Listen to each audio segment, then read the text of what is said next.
Thank you. Look at it differently. Right, I want to call this meeting, sorry, echoing.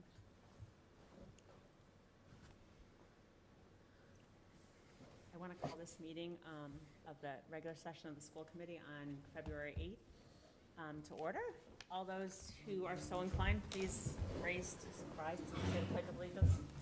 I pledge allegiance to the flag of the United States of America and to the republic for which it stands, one nation, under God, indivisible, with liberty and justice for all.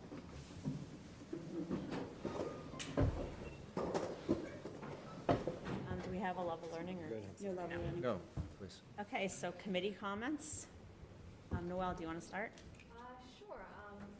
The band is done fundraising for now, and so right now, just for now, we have to plan a calendar of everything, but right now we have made $15,351, which is very exciting. That's very, And should help lower the cost of the trip. And Model UN had just had their Boston conference, and 2 of our delegates have won awards, which hasn't happened in at least 5 to 10 years. Wow. So that's very, very exciting.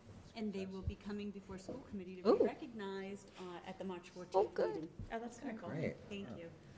And a giant delegation, too. Yes, really? Yeah, comparative to other schools. Like, everybody was shocked how many. It was the largest Yeah. there. Yeah, we were the largest representative group at that. That's kind of cool. Very cool. Mr. Foster? Thank you. So I have just a couple things.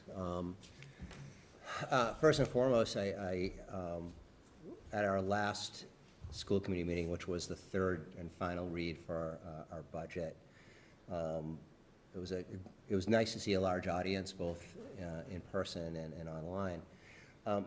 I do want to comment. First of all, I want to say great job by the superintendent, by the assistant superintendent as far as discussing budget numbers.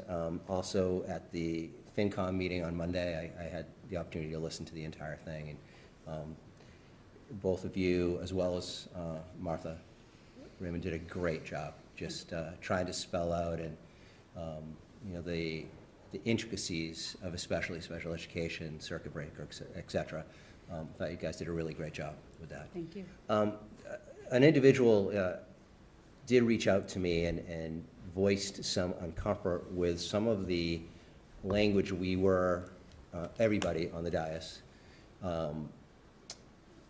were talking about how we spoke of special education, specifically IEPs. And I did take some issue with that, but I also took back the criticism and I rewatched the entire meeting. I've actually reached out to several leaders in the special education community in town and have asked them to, if they could do me the favor and spend the 90 minutes or so and watch the meeting to see, did anyone say something that they were uncomfortable with? Because I think we all know that the special education parents will not pull any punches. Again, to be completely transparent, I know, Superintendent, I am a parent of a significantly special education student who went through the system here, 6th grade, was in the system from age 3 to age 22. And I take it incredibly serious how we discuss special education, and will go to great lengths to make sure that the privacy is maintained.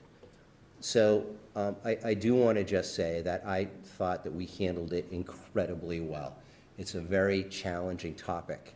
I'll also say that, for the first time, at least in my memory, and last year as well, a lot of people are seeing how the sausage is made on special education. And this really comes down to, because of circuit breaker, because we don't have that built-in funds to protect the privacy of everybody, that we have to talk about IEPs and numbers and 405s. 504, excuse me. And it is uncomfortable. It's as a parent of a special education student, it's uncomfortable. But I want the community to know that we take the privacy of those students tantamount to anything else that at least I do sitting on this board. And as the superintendent can tell you, when someone has said something, I'm immediately we'll call that individual out. And after rewatching the meeting, I thought that everyone was incredibly respectful on the numbers, yet numbers are numbers, and we had to report, because of the lack of circuit breaker, we have to justify number. So I just want to say to everyone in the community that we all did a great job, and especially to you guys did a great job as well. Part two of what I'd like to talk about is we discussed and voted last week regarding looking at bringing circuit breaker warrant article to annual town meeting in the spring. I've had several conversations with our legal counsel. I've made sure that anything that was major was communicated with the chair and then with the board, and made sure the superintendent was very well aware of what I was talking about. And it's actually fairly simple. You know, we will have to discuss very specifics of what we want in there. But after speaking with counsel, there's really two ways, and I'm going to paraphrase here, to get an article on the warrant. One is the select board is the sole authority. They can say yes, no, they're the sole authority. And we would present that to the select board. This is what we want to do. We want an article on the warrant. If the select board decides not to do that, or if there's another reason that they can't go forward with that, we can do a citizen's petition from the school committee to get an article on the warrant. And once we have the requisite signatures, which is 10 registered voters, that cannot be stopped by select board or anyone else. That goes on the warrant. Just want to read you, this is just some potential language in which we could add and have on the warrant. And again, this came from legal counsel. So the email was, as a follow-up to our conversation yesterday, this was a couple days ago, the potential motion that the school committee could consider for a warrant is as follows, and I'm quoting here. I move that the school committee request that the select board add an article to the warrant seeking supplemental appropriation to the school department budget to replenish the circuit breaker special education line item budget, and that the form of such article be substantially as follows. To see, and I'm quoting here again, to see if the town will vote to supplement the school department budget to replenish the circuit breaker special education line item and as funding therefore, to raise and appropriate or transfer from available funds or free cash a sum of money for such purposes, or take any action relatively thereto. The key thing I really want to harp on here is, again, to raise and appropriate or transfer from available funds or free cash. We want to do that because that's a simple majority plus one at town meeting. We're not asking for an override, which I think everyone in this room would agree is probably would fall to defeat, and I don't even think I would suggest that in any way, shape, or form. But if it comes out of taxation, free cash, or any other basic monies, majority plus one at town meeting, and that's what I would certainly recommend. I think there is some paperwork I need to go to town hall to fill out. I just haven't got there yet. I will make sure that the entire board, led by the chair and the superintendent, are aware of what those forms are, who has to sign them as we move forward. So I just wanted to let the board know that I did take those steps, and I will keep everybody informed of that. Glenn, I appreciate you taking the initiative and speaking with council. I think that before you go any further, we need to put this item on our agenda so we can have a full committee discussion. Okay. I think that you bringing it up tonight is great, but we obviously can't talk about it tonight because it's not on the Correct. agenda. So let's put it on our agenda. Perfect. Because I think that we do need to talk about if this is the right way to go. Absolutely. If the timing is right, if we want to, whatever. We need Absolutely. to have a full committee discussion, but Yeah. it's Absolutely. one way to sort of replenish. Yeah. I absolutely agree with So- you, Suzanne. so- I wanted just, when we talked last week, I just wanted to get some basic detail before, but yeah, absolutely, we should Yeah. have it on an agenda to talk about it, to see where everybody Yeah, stands. well, Can we thank you. put that You're on the, can we put that on the next agenda? Yeah, yeah. Absolutely. Are you Thank you, done? Do you have any more comments? I'm all set, thank you. Nice. Mr. Giantis? I don't have anything specific. Thank you, Glenn, for that. I look forward actually to that next discussion on this. I just had a quick question for you, but does that afford enough time for you to, between the next meeting and? I will let everybody know if we bump up against any sort of dating issue. I will let Suzanne know as chair, and if we need to schedule something in the interim, we can always do that. We have some tentative dates on the calendar. Yeah, right, exactly, right, exactly. I think they've been removed. Well, they can go back on. And I'm the one who called that out too, which is even more mad. All right, Ms. O'Connor? I don't have anything to report. And how about you, Sam? Yeah, so first announcement is that the ROC Teacher for Student game is official. I mean, I said that before, but we have a date. It's going to be March 13th at 6 p.m.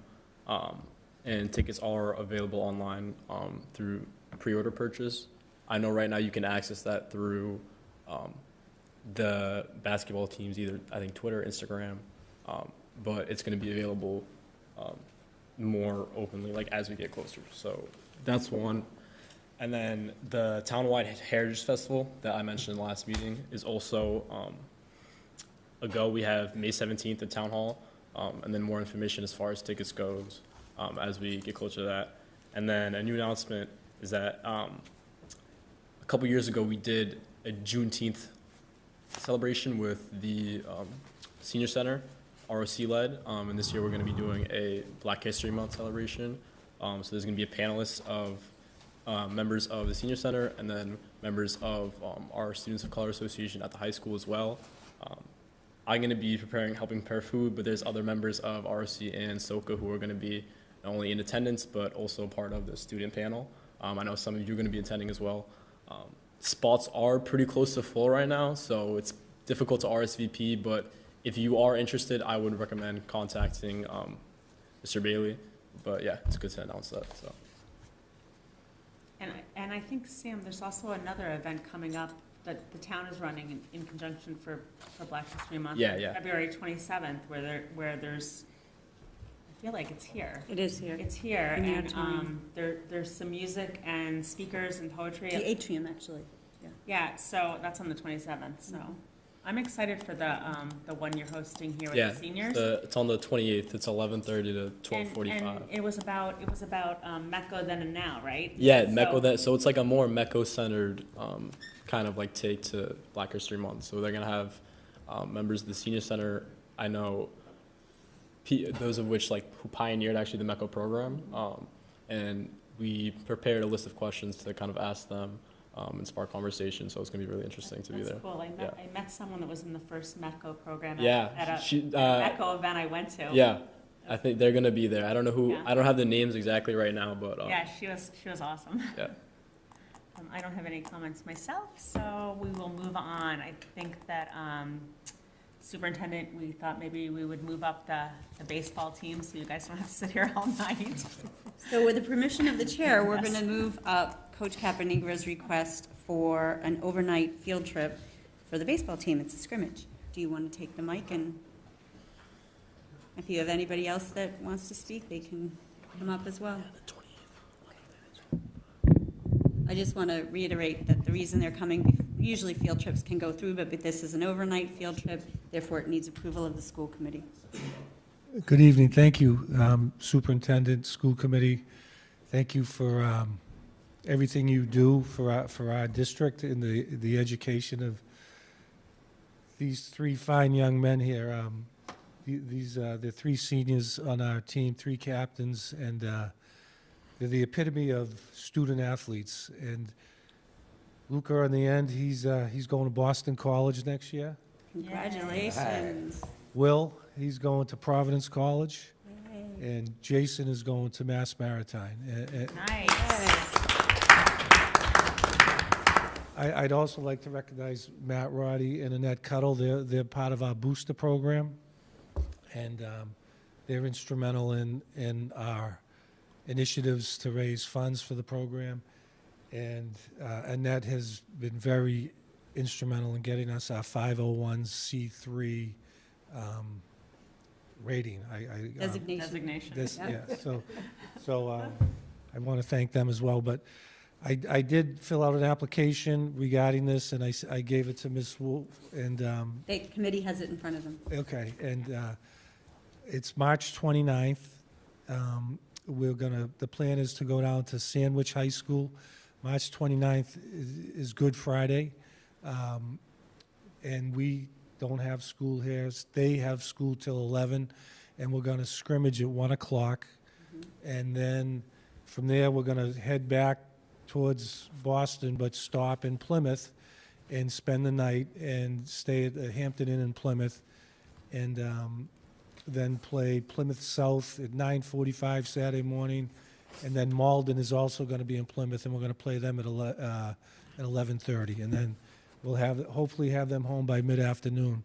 Now, this all depends on Mother Nature and the field, how, the shape that the fields are in. But the good thing about the Plymouth field, it's a turf field, so even if it's, 40 degrees and muddy somewhere else, we'll be able to play there. It does cost a bunch of money, but it's going to be free, for the students, because we raise money. That's what we do, and we put it back into the program as best we can. All the money we raise through the different initiatives we have, certainly it goes right back into the program for equipment and for assistant coaches. So I don't know if you guys want to say hello. Come on up. It'd be good for you. Come on. Put those public speaking skills to work. Now, this is Jason Bouffard. He's going to be on the Mass Maritime. He'll be playing baseball there as well. Great. That's very cool. If you have any questions, fire away. Hi, I'm Jason. Is just the varsity team going? I was going to ask that. Yeah, yes.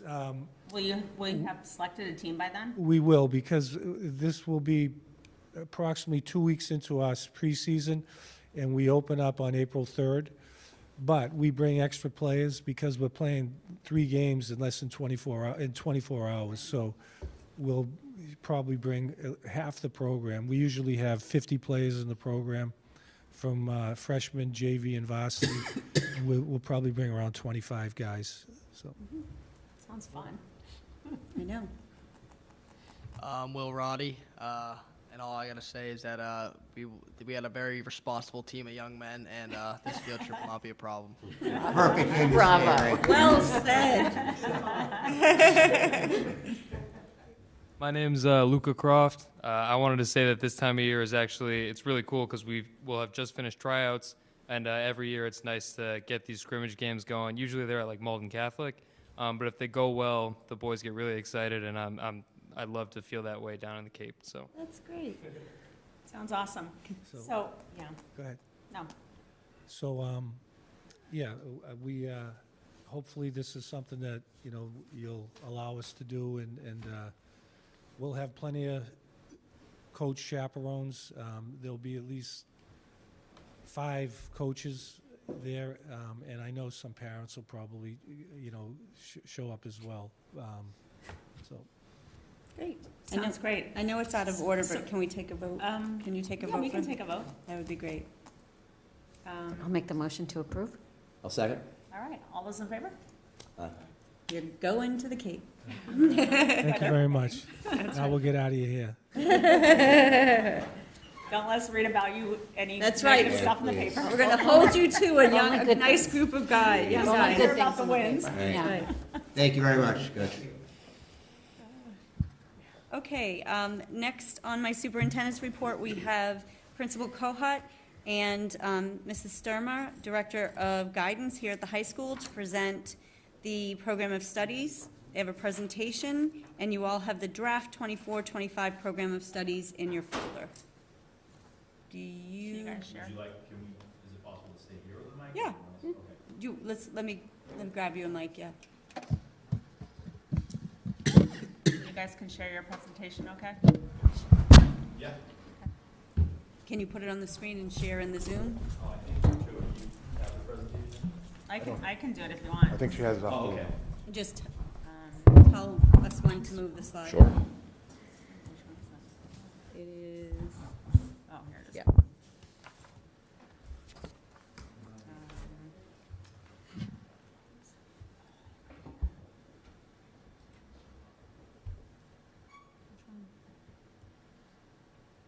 Share screen.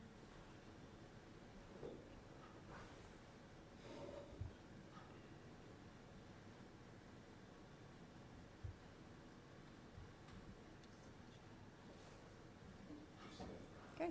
All right, thank you. Before we get started, it is School Counselors Week, so I just want to recognize Rachel and her team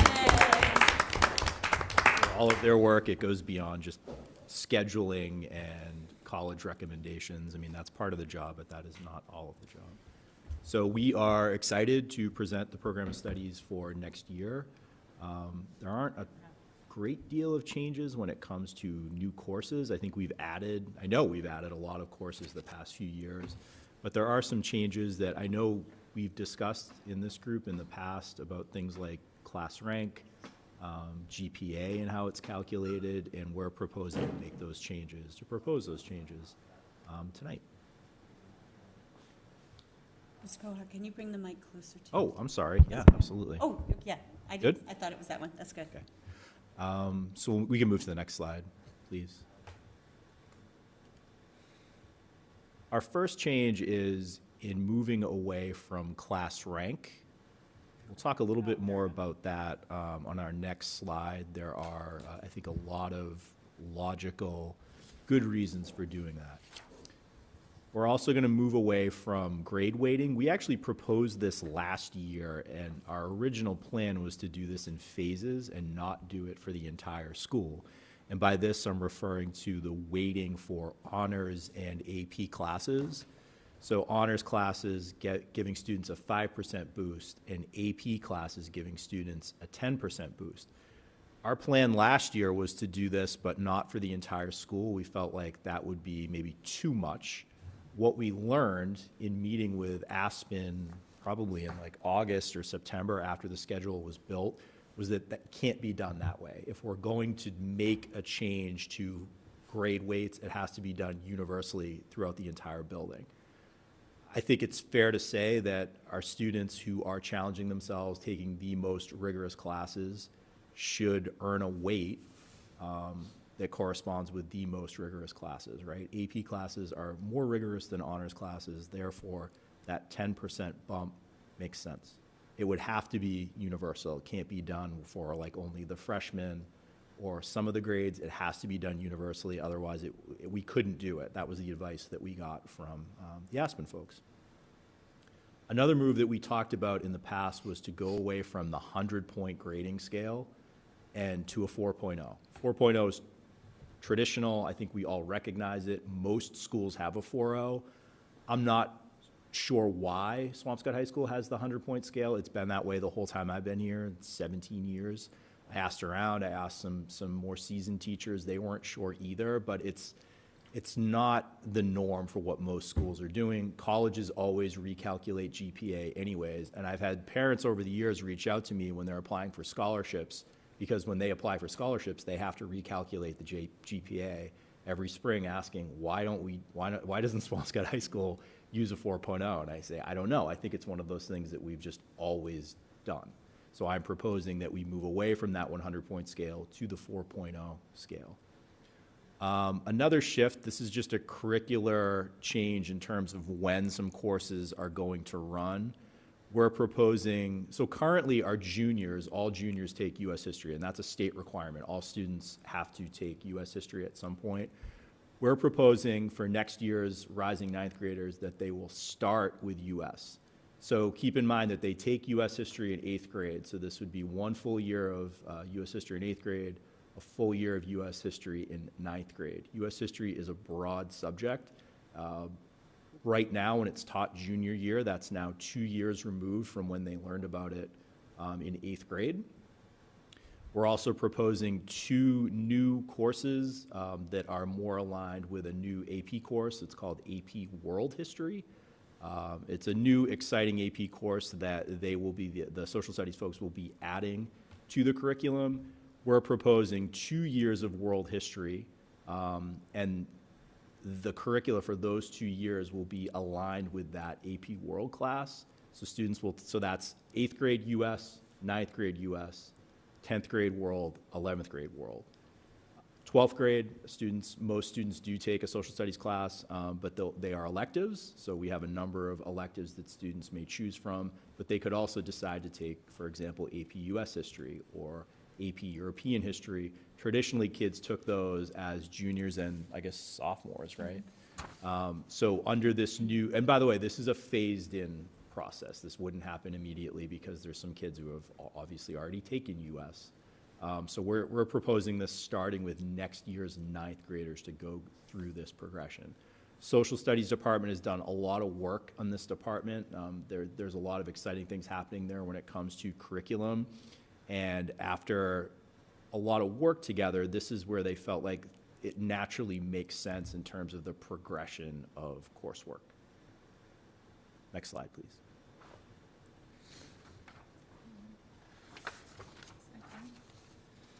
Why isn't it going? Can you just press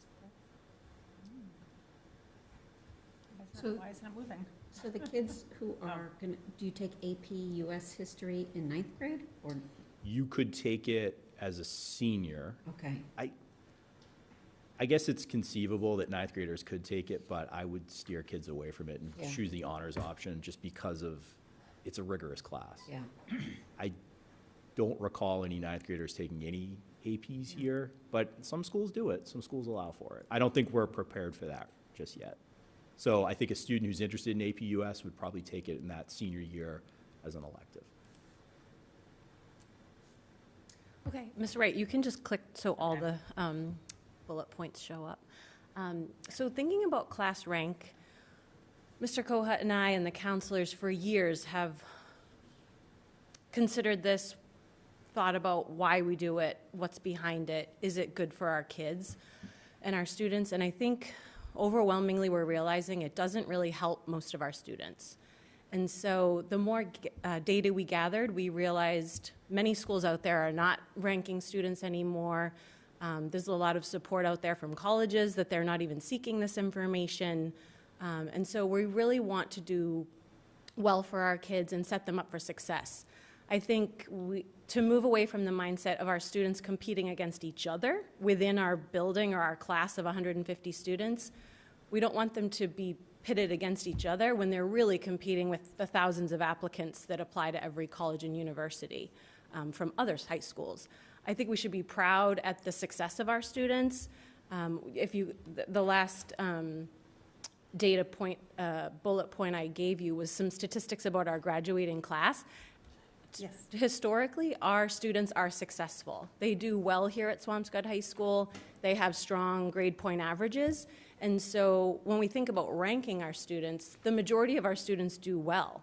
And so to think about you have an A- average, but you're in the bottom half of the class, those types of students, the class rank is not an impressive feature on their transcript. So when we remove that, colleges will see, oh, wow, they have an A average in their courses at Swampscott High School, without then realizing, but they're in the bottom half compared to their classmates.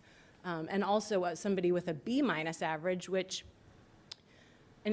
so I think about the grade point conversion if we were to go to a 4.0, like Salem State, all of our state universities, they're seeking students who have a 3.0. That would be an 83 at Swampscott High School. So that is still, you have many opportunities to attend one of our state universities with an 83 average, but this is showing you that having a B- average lands you 13 spots from the bottom of the class of 2024. Wow. So we're proposing the removal so colleges can consider what rigor are what are the students taking for rigor and what grades are they earning. And then, like Mr. Kohut was saying, the colleges recalculate the GPA anyway based on their calculations, But again, back to our proposal, UMass uses a 5% weight for honors and a 10% weight for AP. So if we change to that, we're more in line with what our state universities are doing. So we're just kind of trying to set our students up for success and streamline to make everything improved. Ms. O'Connor, I think you brought this up years ago. Yes, I'm we've very talked, happy. definitely, yes, yes. Yeah, I think, I mean, this is something we've talked about for years, and it makes sense. Yeah. It's time. It was the Aspen roadblock though Yes, last year. there was a roadblock with Aspen too. that we But learned. is there a problem with doing it all at once? Because it really would only have affected the seniors. No, there isn't a problem with it. I think we felt like these were too dramatic of changes to do all at once, so we felt like, let's kind of gradually do this. And But we learned. The system wouldn't, Well, what we learned from Aspen is if you're going to do it, it's better, you need to do it before the schedule is built, not after. So we met with Aspen, and I'll own it, I was naive, I guess I didn't understand that.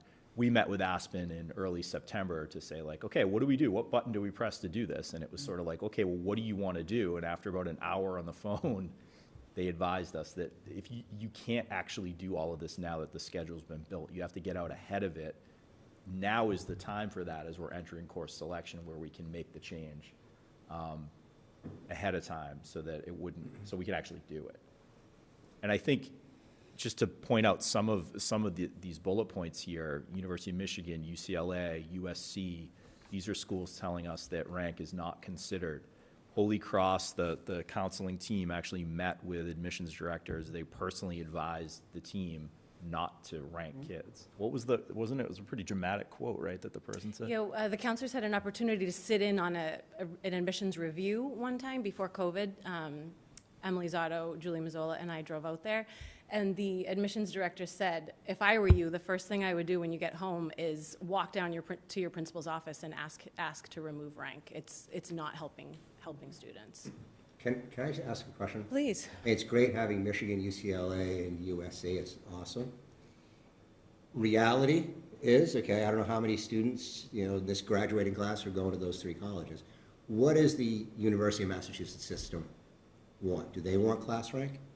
I don't think they've pointedly said, they're going to they can't not look at it if it's there, Right. But they don't require it. So it's the school's prerogative if we supply that information. They're absolutely not requiring it or requesting it. But when it's sitting there on the transcript, it is going to be a factor in their admissions discussions.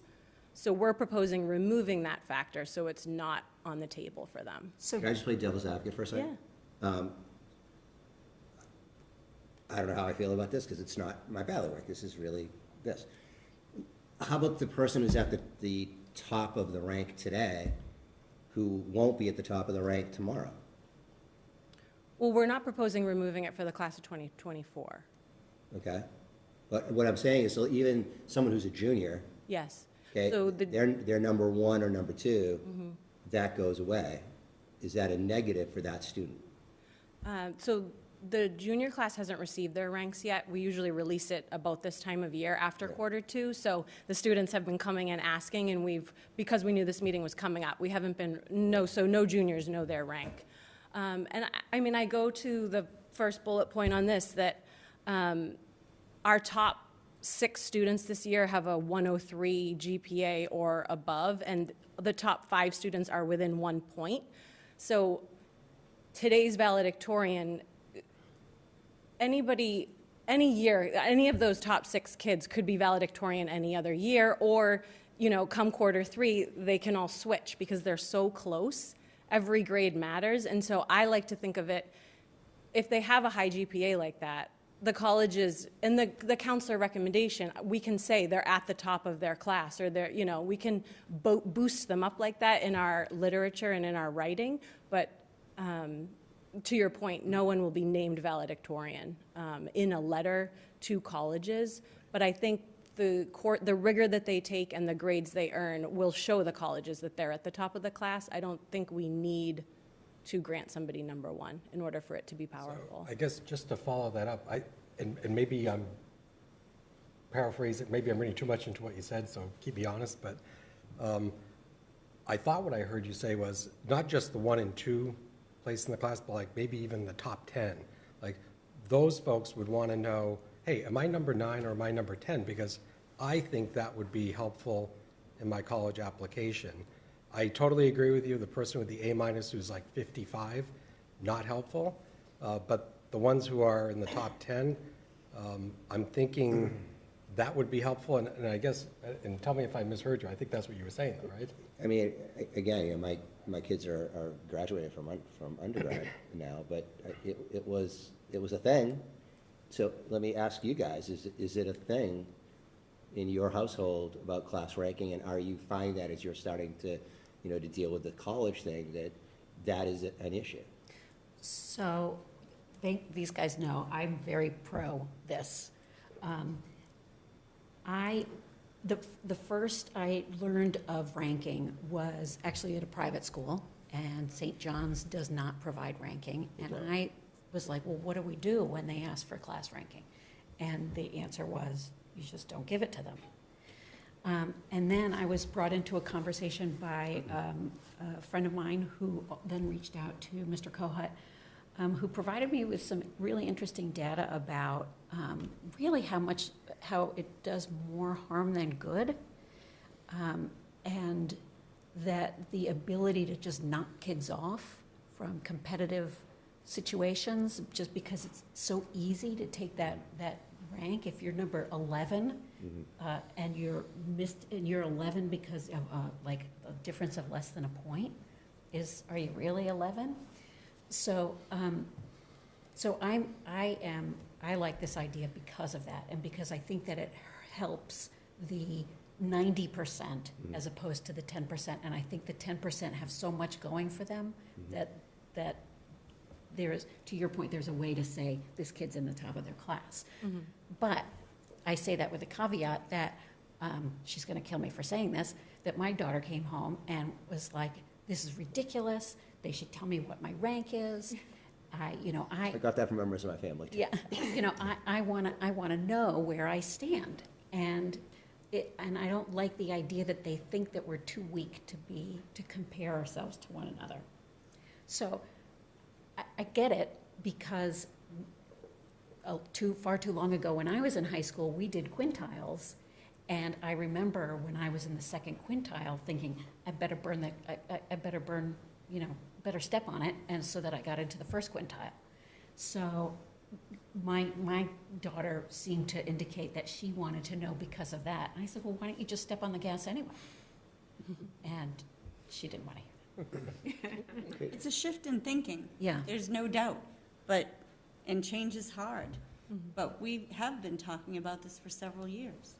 So is there a way to do it where just as an example, just throwing it out here, like the top 10 could get their rank if they wanted it and include that? So I guess, Amy, I had the same conversation with, again, my daughter will kill me, but actually, and quite a few of her friends. Yeah. And there are a couple of them who I think are probably in the top 10 at this point. I mean, I know they're sophomores and juniors, but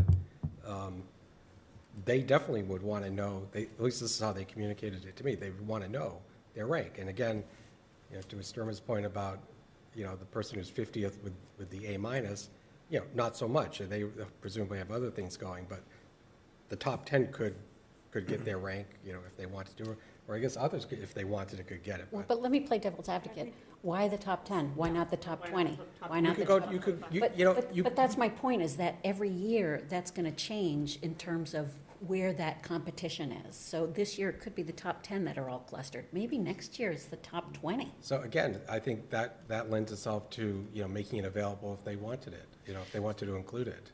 Can I speak on this? Absolutely. I was going to ask, Please. I'd love to we'd love to hear from our student representatives, if that's okay. So I actually am agreeing with this. I don't really want class rank because, my freshman year, I was already thinking, oh God, I got to be in the top 10. Like, we got to make sure I do this. And me and all my friends, we compare, like we tell each other our grades, and we're all like 0.1 away from each other, if there's 15 of us, we're not all making the top 10. So I think it breeds competition that you don't necessarily need. And I think it's a valid point that, like, if you're 11 because you're 0.1 away, it's not helpful.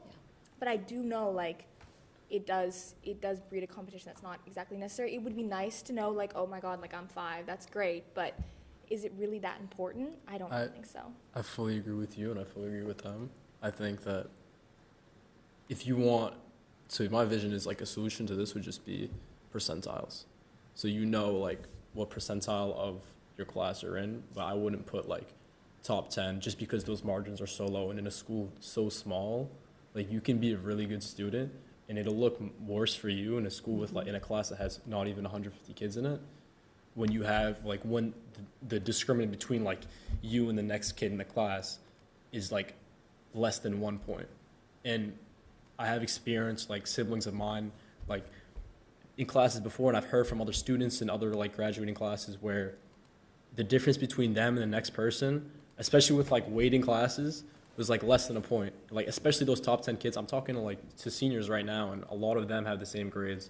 A lot of my peers in my classes right now, a lot of us have like very, very similar grades. And I think that having that ranking, especially in the, like the top percentile of the classes, is not going to be beneficial to a lot of us, especially for applying to, you know, those better schools.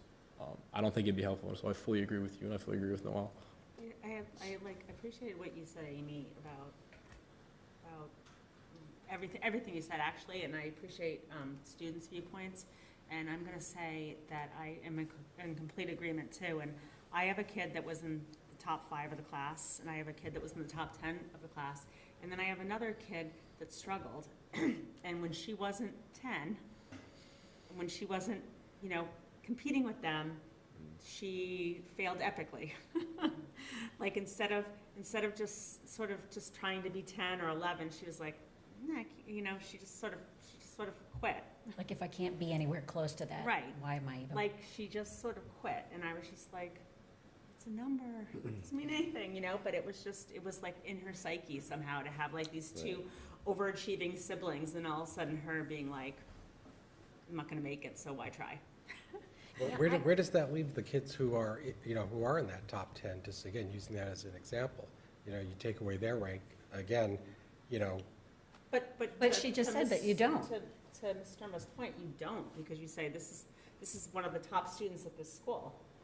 I mean, Like, I don't know if this is. I think that devalues the work that those kids in the top 10 or 20 have done, though, don't you think? No, No. because I don't think it it's does. the top 50. Because I do think some of the competitive colleges, if they do receive rank, they're only looking for number 1. Yeah. Yeah. So our kids who apply as 3 or 4, they actually look, They look maybe worse. Harvard and MIT are judging them a So different way. I really did come into this with an open mind, because exactly what Amy said, just in doing some reading on this, that, you know, there are filters in the application process that, you know, if you're 50 out of 180 or 50 out of 2,000. Or 5.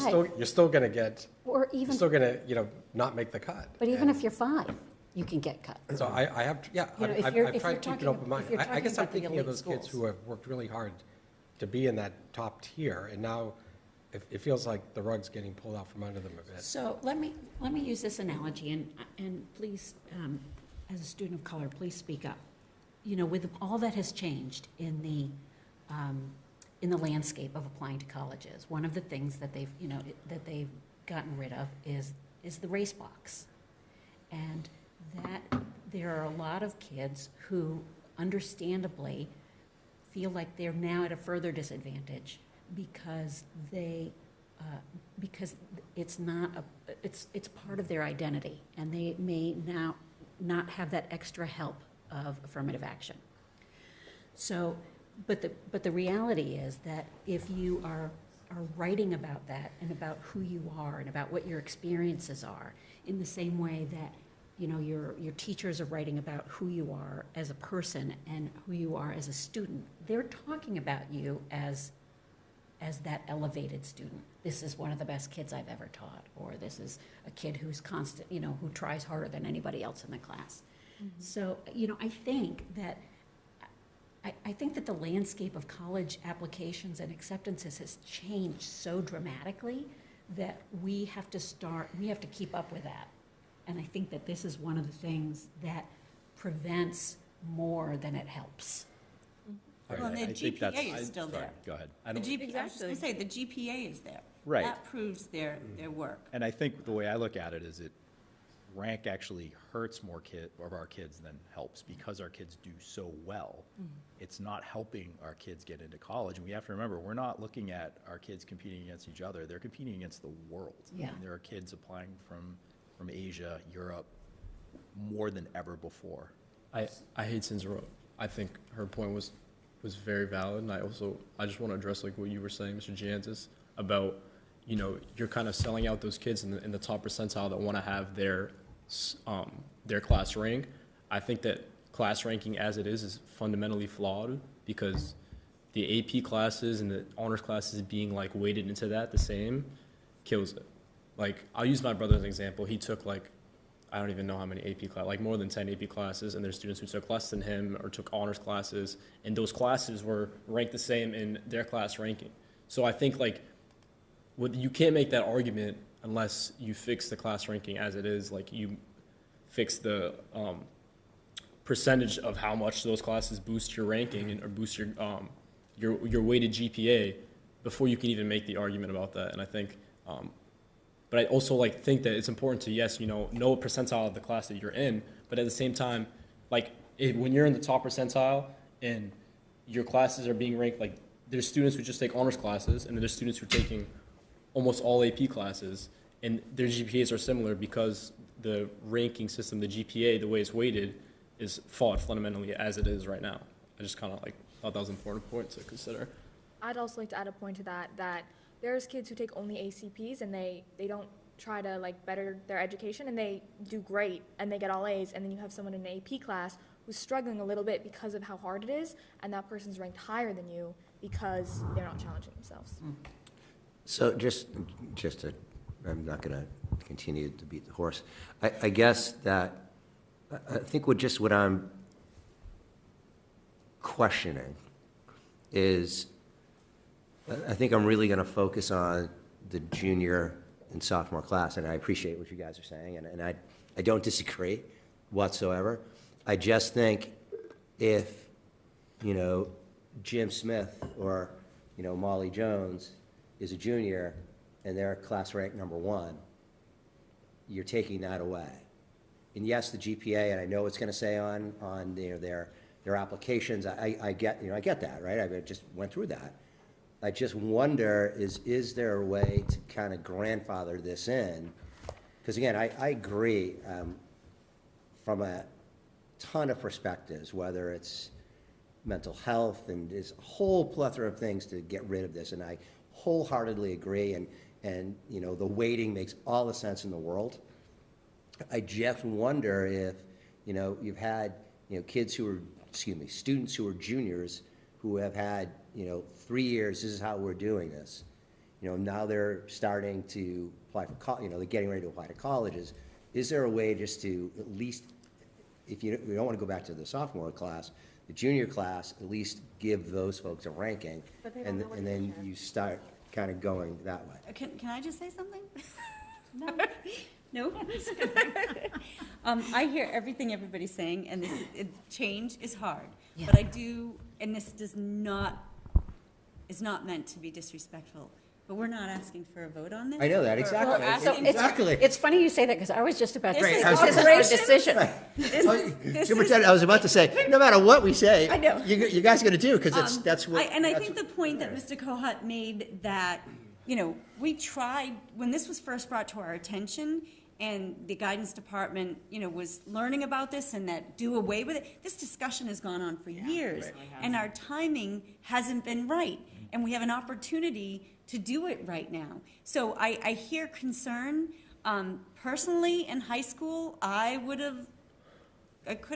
wish they didn't rank. You know, You and me both. So I appreciate everything you have to say as parents and as school committee members, but this really is operations, and I think we're going to move forward with it. So we're not looking for a vote. So I appreciate what you're saying, but if I can say just a couple more things. I know we've been focused on the class rank. We really haven't talked about the grade weighting part of this. And Do you want to go back to that slide, Mr. Giantis? Yeah. we could, I mean, yeah, that's fine. You know, and again, I guess I'm kind of where Glenn was on the class rank thing. You know, it feels like the students who are, probably sophomores and juniors at this point, it's almost like, they started taking classes, they're planning based on kind of the way things are now, the current system. And, and maybe it's a bad analogy, but when I first read this the other day, the way it struck me was, if I'm told that the retirement age for Social Security is 67, and I've been, planning and saving and doing all the things to retire at 67, then, 2 years before I'm going to retire, oh, we're raising it to 69 now. And all my planning now has been thrown completely out of whack. And I kind of came back to the kids who have been, or the students who have been, maybe I'm going to take some honors classes and progress to the AP because I'll get this additional credit, this additional weighting.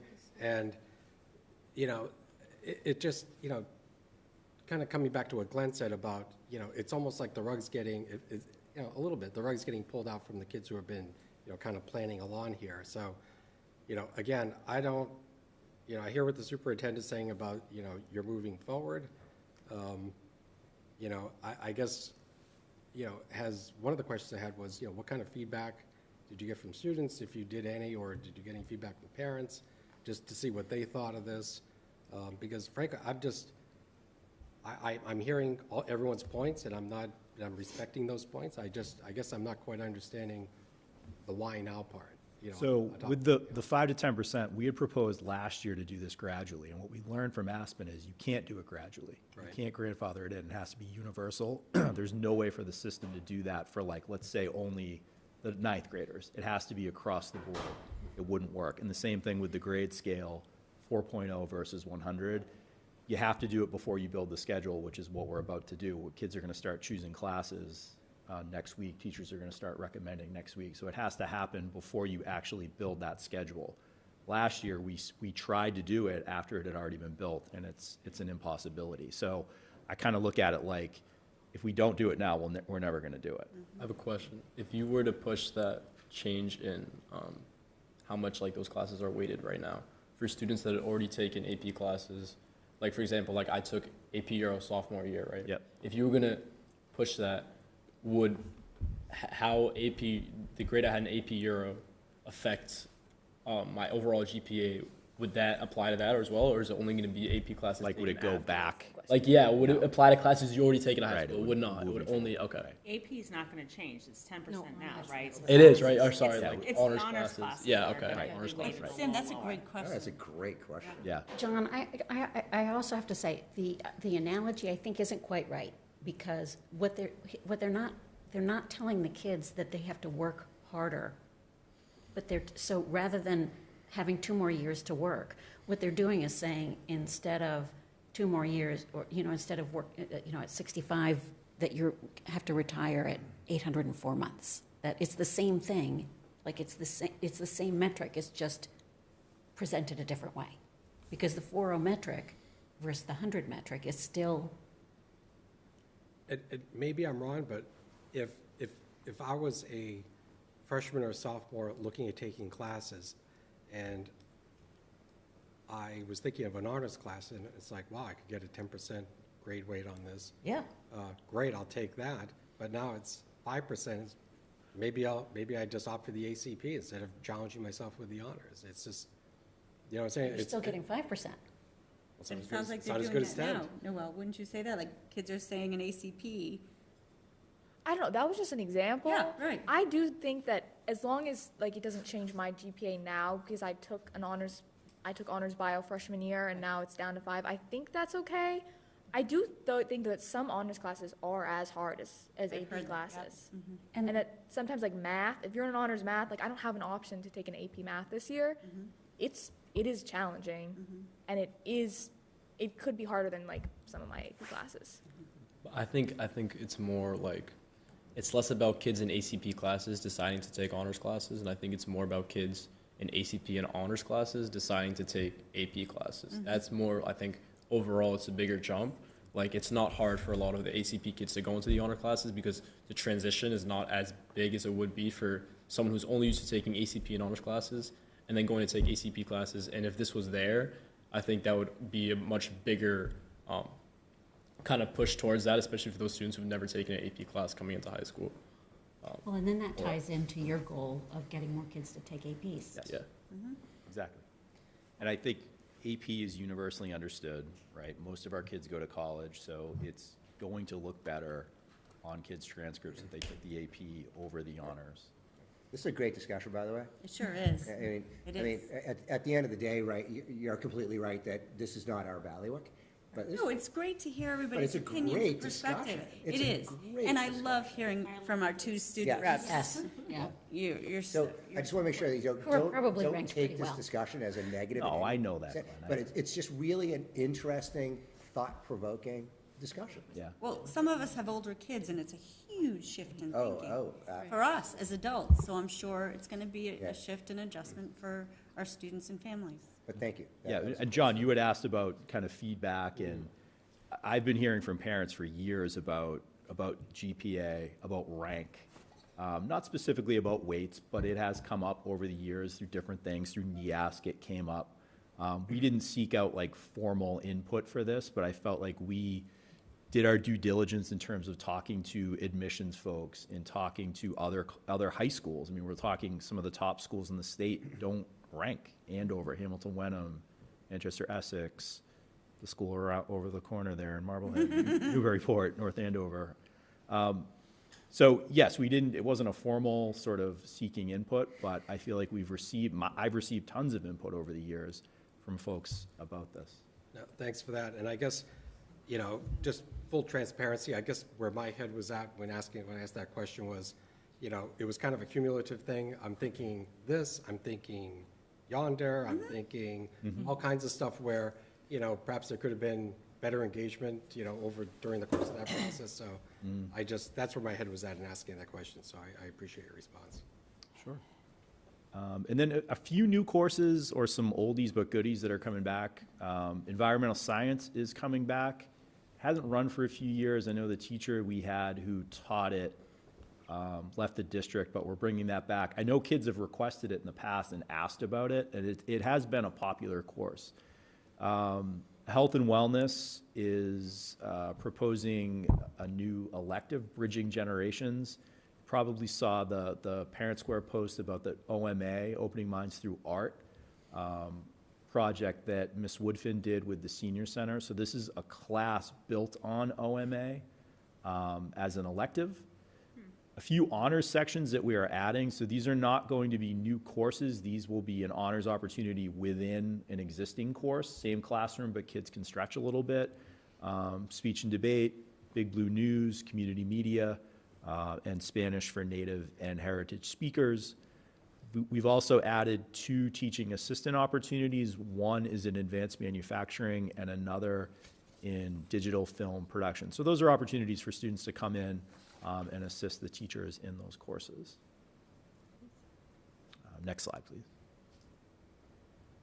And then we're just about to roll out course selection. So Mr. Kohut and I recorded a 14-minute recording today that will be shown in Learning Community on Monday. So our high school students will learn all about, you know, grades 9 through 11 watch this video in Monday LC, and it'll remind them how to add their elective choices to Aspen. So from February 12th to March 1st, teachers and students will be having conversations. It's going to be much more standardized this year, where the teachers will be using more of a similar script to have conversations with their students. So we're going to have that similar across the board, across disciplines, to talk about challenging themselves. What do you think is appropriate? Here's what I'm thinking. And then they come to an agreement, and a recommendation placement gets put into Aspen. So between February 12th and March 1st, the teachers are meeting with the students to put the core classes into Aspen. The students are going in to put in their elective choices. And we're going to offer an evening Zoom for families that have questions, so they can drop in and meet with us on the evening of February 15th. And then come the month of March, the counselors pull students individually down from classes to meet. So we review what is in Aspen. Do they have enough credits? Do we, how do we feel about the rigor of their courses? What do they want to study? What careers are they thinking? What majors are they thinking? Does, their course selections align with their future goals. The counselor meets individually with each student, but for the month of March. And after that, we also will be supporting grade 8, selecting their classes. So Mr. Kohut and I will be going down to the middle school, and Emily Zotto and the counselors there, we're all going to be working very collaboratively this year to get the grade 8 students, getting their classes chosen.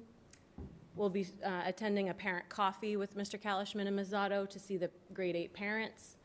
So after all those come in, more details that are not here is we get the section numbers, we get the requests, Mr. Kohut meets with all the department chairs, we decide how many sections we'll run, and then really April, May, and June, we build the schedule. And our goal is to have students leave the building with a schedule in June, and certainly teachers as well.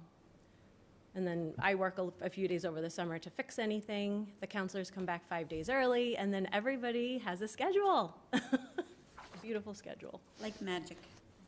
Like Crazy, magic. there's so many moving pieces. This is kind of the timing we had last year, and it worked really well, so we're trying to duplicate it. We bumped it back by almost a month last year, and it helped for us to be able to have schedules done before everybody left the building in June. So awesome. Any other comments or questions?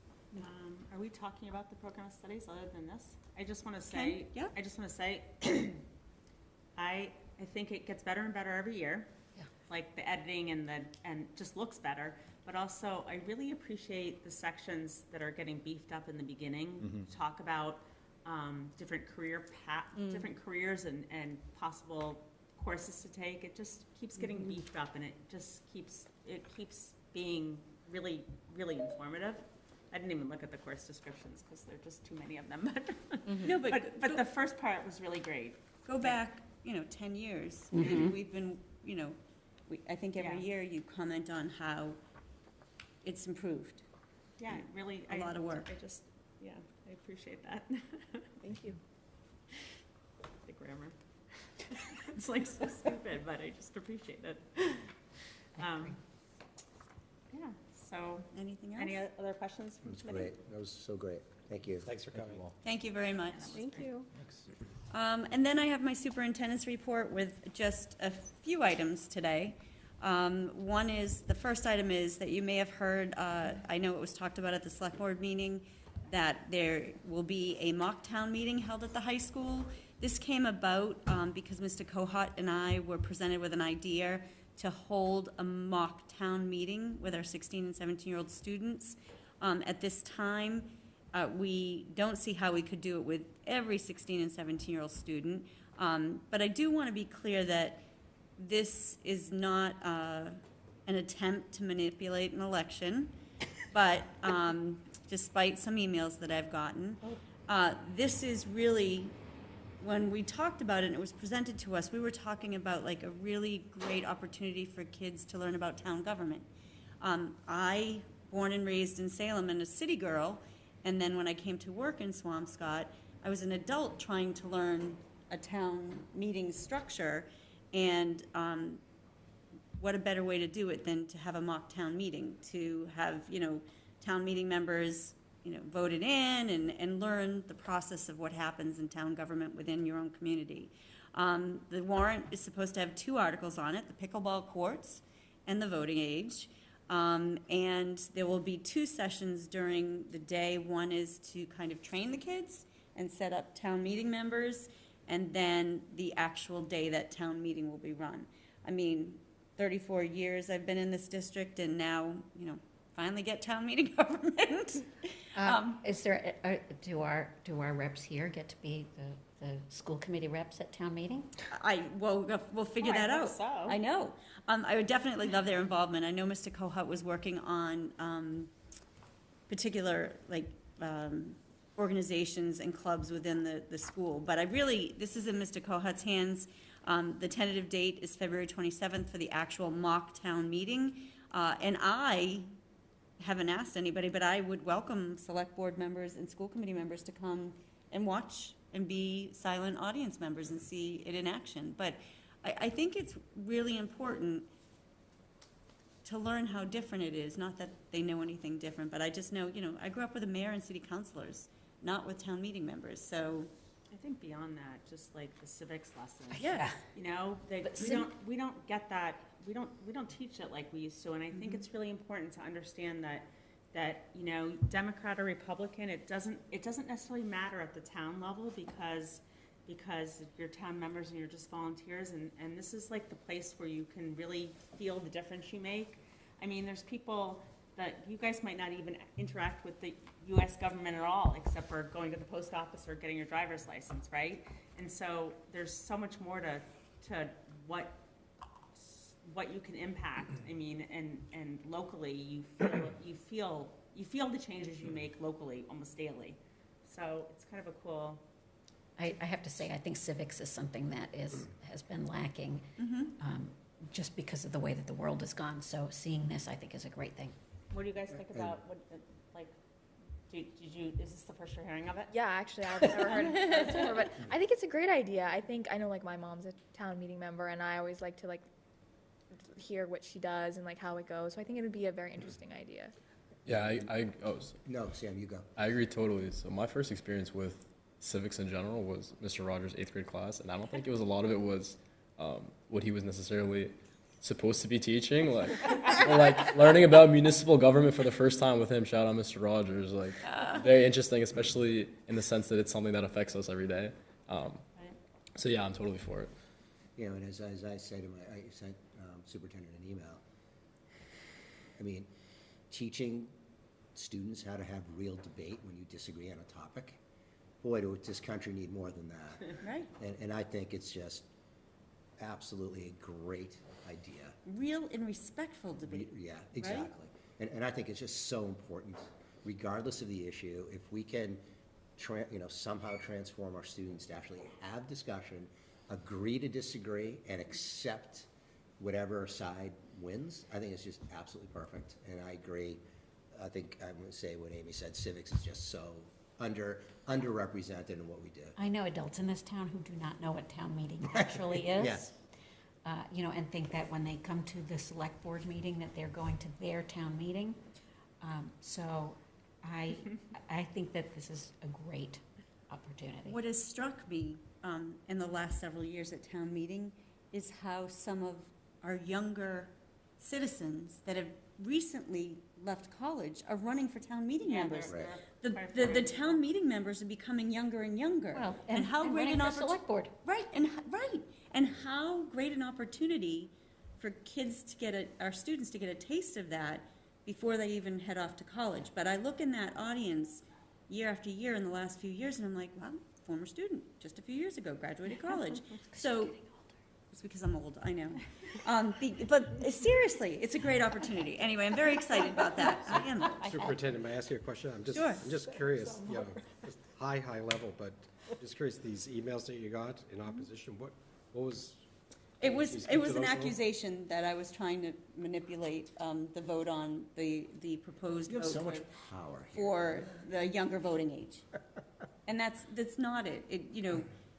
This pickleball debate, court debate, apparently last night it went on. Might be a pretty long one. I know, so it was more about some community members feeling like it was an attempt to manipulate the election and the vote, and it's not. And that's even more reason to do it. Is I'm that- excited to just be a. That's actually very observer. true. Changing the age is. That's actually very true. It's more Right. reason to It's do it. more reason to do it. No, right? It's just- I mean, allowing 17 and 18-year-olds to vote in a town election, I mean, I think the statistic is only 17% of the people in town vote in elections, in local elections. That's like, I think we have to be very careful about what we say. Yeah, for we our do. school I was committee just about to members. say, we Yeah. can't really even discuss it. It's an yeah, I guess- educational I guess you're right. opportunity It's that an I'm educational- supporting.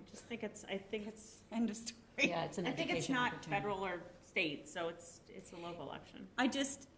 My job is chief educational leader, and it's an educational opportunity that I support for my students. Absolutely. The next item here is just about a visit to the Swampscott Elementary School this afternoon that we did with Principal Sanborn, Principal Knowles, Officer Wilson got called away, and the YMCA extended day staff. Suzanne came along, and were they as animated as we thought? Because I think they were in shock. the comments that we've had were, it feels so small and quaint, excited, the size of the gym they were excited about, the size of the band room, the size of the chorus room. The color of tile in the the bathroom. Yeah, the tile in the bathroom was, we should have started at the should've mock. we We're gonna start at the mock floors next time, but the amount of spaces, we went out on the balcony, because yesterday, Sue McCann, the moving extraordinaire from Hillero, our OPM, was working with myself and Ms. Sanborn on really starting to place teachers in classrooms with instructional practice in mind and with the way we're going to be partnering. And so between yesterday's meeting with these huge floor plans and then seeing it in person today, it was incredibly exciting. The next several weeks, I do want to get central office staff in there, and then the full leadership team with all of the elementary teachers coming through in March. Several weeks in March, they'll be coming through. I am working with the administrative team of Ms. Sanborn, Mr. Knowles, and Mr. Norkin to get out regular communications to parents. I was trying to get video today, but I think I'm going to do a walking tour and just send the video out to parents and show them the progress and show them the mocked classrooms. I think the sinks were a big hit. Two sinks in every classroom. So that was in every classroom. I know, we right? were like two. They're like oh. So really exciting. Really, really exciting. And finally, I want to recognize Ms. Comparato, our financial literacy guru here at the high school. In 2019, we made personal financial literacy a graduation requirement, and you can find that in the program of studies. And then on January 10th, Ms. Comparato spent her afternoon testifying to make financial literacy a graduation requirement throughout the Commonwealth. She was one of many people that went there. But she came in my office when I was here at the high school yesterday morning and said, I think I'm being punked. David Wade from Channel 4 reached out to me on LinkedIn and reached out on X and asked if he could interview me about financial literacy. I said, I don't think you're being punked. She said, well, I set it up for today and I hope it's okay. So on the back or on the second page of my superintendent's report, David Wade, who I happen to be a big fan of, showed up here at the high school with a cameraman in tow, and Sam Snikovsky and Ms. Comparato were interviewed. And the story is airing on Monday, February 12th at 6 p.m. There is going to be a trailer during the Super Bowl, so you'll get a little preview of it, but on Sunday night, but it is airing Monday evening, February 12th.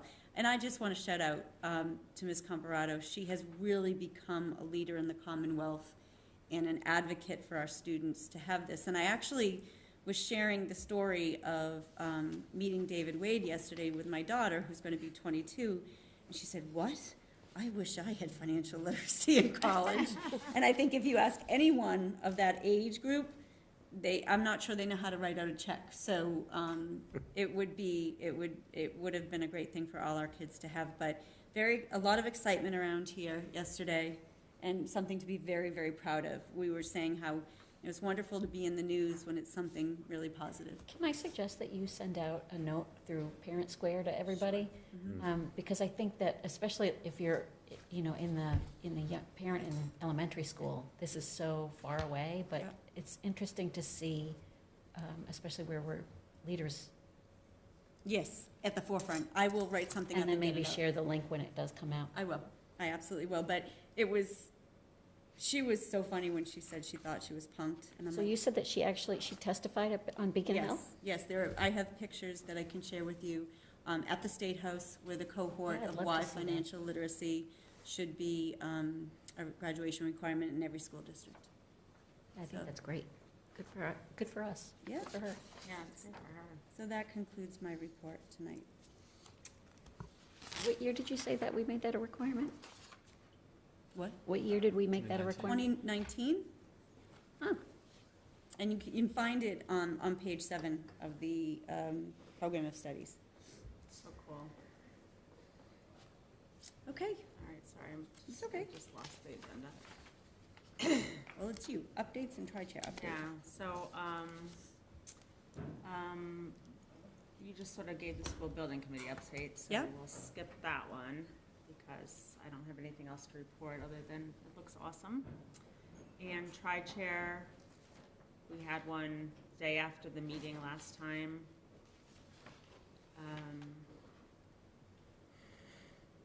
I feel like, it was productive in that,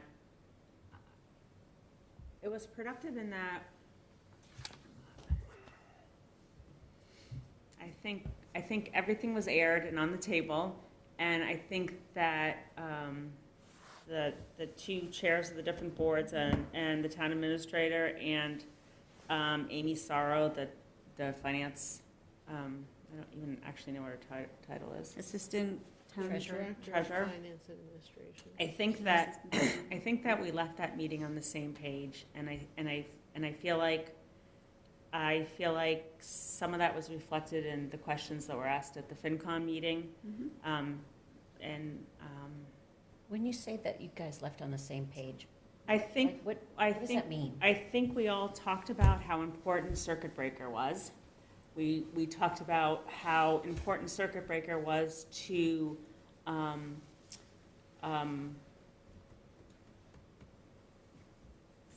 like our certainty, our budget certainty, and the town's budget certainty, and how we need to figure out how to not use that.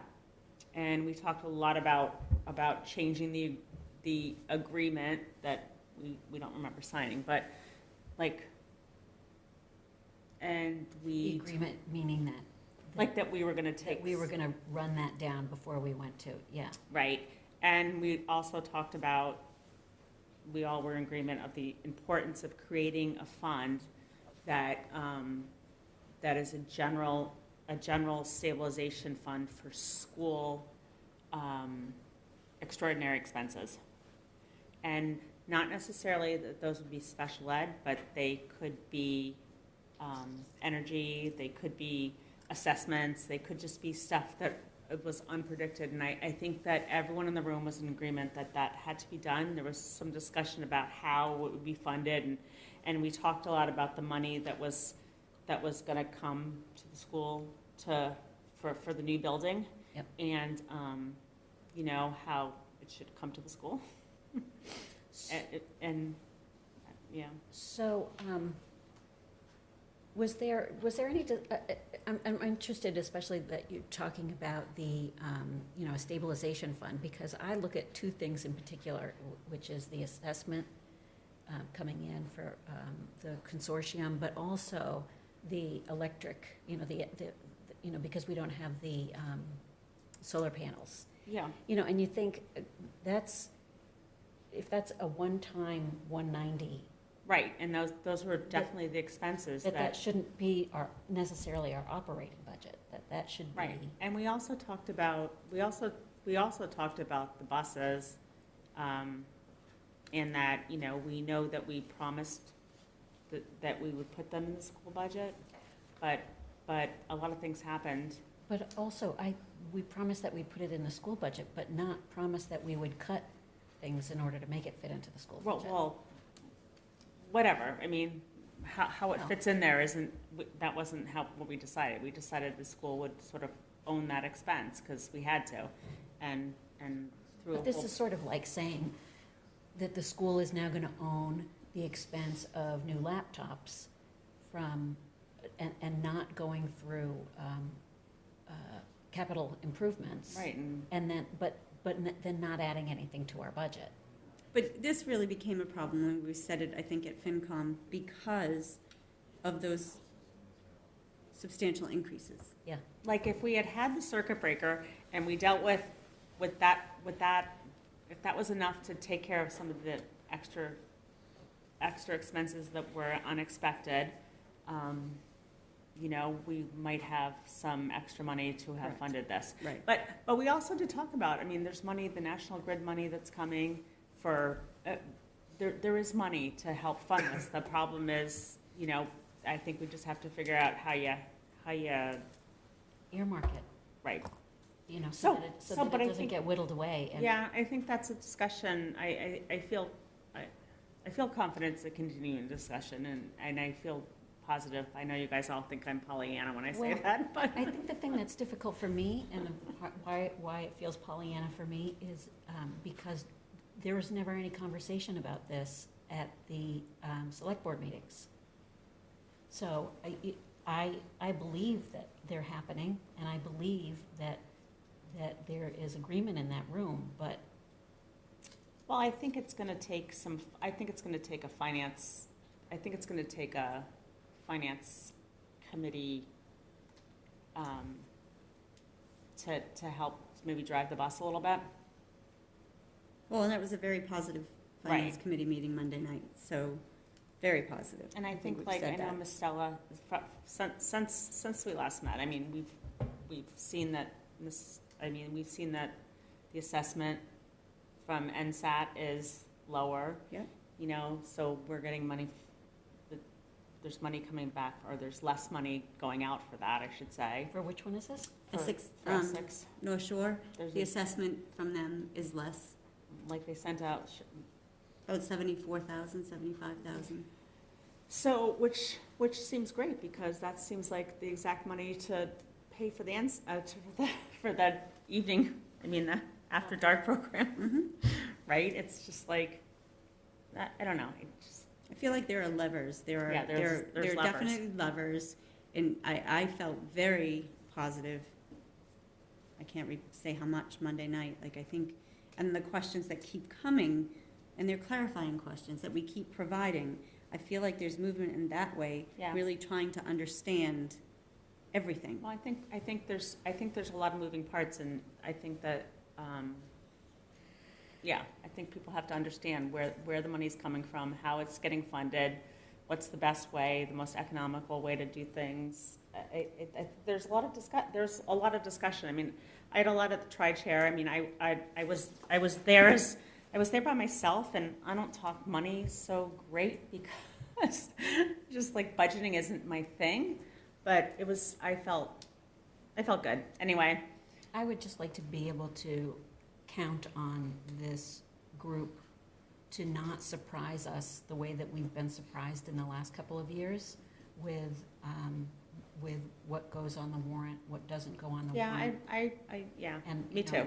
And running out the clock so that Me things too. can't go on the warrant, I think we're doing things nice and early. I mean, I think, which I know that, I know. I know you trust, but to me just is a longer runway to obfuscate. I'm just gonna say, from my gut, it feels different this year. It does. Oh, well, sorry, I don't know what it felt like other years. Like- Thanks for saying that. It feels different this year in my gut, and I can, I mean, again, I follow Amy, that my trust level is pretty limited. However, I will say that listening to the FinCom meeting, they definitely were asking questions and then clarifying questions on top of what the question was. So I definitely felt that was more engaging than it's been in a while. No knock on anybody, I just think they were really engaged. They really listened to the presentation. They really listened to you guys. They listened to Martha. They asked questions about circuit breaker. And all we can do is hope, really, and, see what they come back with, and we take whatever appropriate steps. We're not gonna hope. We're gonna keep at it. we're gonna keep having Do we have conversations. a date? Like, when does the Finance Committee let us know what they are recommending? I don't know what the timing. I don't of think that they is. do. I think we get it when the town administrator submits his budget. Is there a drop dead date for that? Do we have any idea? I can't remember what date it is, but it's like mid-February. Thank you. But maybe that's a question that you can pursue for us, is Yeah. that rather than waiting until we see the whole recommended budget from the town administrator, that maybe that we do see what the finance committee recommends. I think they recommend after he submits. He submits his recommended budget, and then it's presentations and discussions Okay. with Select Board and Finance Committee, and then Finance Committee recommends. They're the last. Okay. That's why that's why I think our ask, that's our path. Yeah, anyway, and I think that, I don't know, John, you guys, the policy stuff, I think we have to start putting policy updates on subcommittee reports, because I know there's, I keep saying that and then I keep forgetting to do it. It's fine. We already took our, well. Bargaining? Oh, bargaining subcommittee. So we had an executive session tonight to discuss the tutor contract. We are nearing agreement on that. More to report at our next school committee meeting. And we are beginning the process of negotiating with the AFSCME union, the Custodial custodian unit. Thanks for all your work on that. I know it takes a lot of time, you guys. I have to say, this is one of those things where Zoom has really improved our lives because it is much less cumbersome than when we had to meet all around the table. Now, nothing takes the place of actually sitting face to face, but it really makes it easier. Oh, that's, yeah, I didn't even think about that, that's how you guys were doing it. Yeah. Next up is public comments. Seeing none here, and our attendees. If anyone wants to say anything, raise your hand. All right, and we took our votes already. We only had the vote for the field trip. And so now we have the consent agenda. If you guys notice, January 11th is missing. That's something we still need to vote on. Just It will be put on the, yeah. FYI, it was just missed. So we're voting on regular session meetings from January 18th and January 25th. I'll make a motion that we vote on those January 18th and January 25th you. minutes. I'll second it. Super, all those in favor? Great. I'll make Nothing? I'll make a motion to adjourn. I'll second. All right, all those in favor? Aye. Thanks, guys. Thank you, Sam.